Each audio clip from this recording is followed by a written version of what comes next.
I'm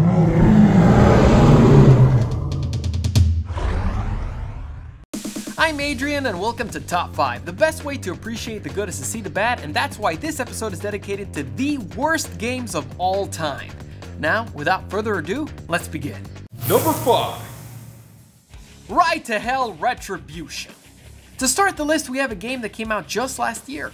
It's got exhilarating motorcycle sequences, incredible artificial intelligence, and is extremely entertaining overall.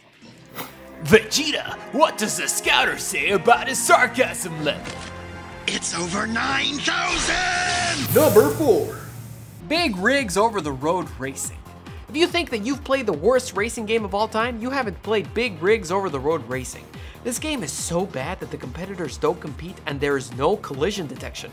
A tree, a house, it doesn't matter. Your big rig doesn't give a shit about the laws of physics. To him, they are nothing more than mere suggestions. And the track? Who cares? You can drive wherever you want. Wait a minute. Was this the first open world racing game? Number 3. Extreme Paint Brawl. Now we move on to the worst shooting game of all time, Extreme Paint Brawl. Check out those graphics. And it'd be an absolute honor calling this artificial intelligence. Better yet, I think this is the first example of artificial stupidity. Honestly, what is this idiot doing? And just by looking at this game, when do you think it came out? 1992? 1993? Nope. It came out 1 year after a little game you may have heard of. That game is called GoldenEye. Number 2. Superman: The New Adventures, also known as Superman 64. One would think that a game based on one of the world's most powerful superheroes would be epic, right? Well, Superman 64 was anything but that. For starters, there's a kryptonite fog, which basically gives an excuse to the developers to take naps instead of programming details. And you also spend more time flying through rings and walking through boring hallways instead of saving the world. No, Superman, don't lift that. It's a bug!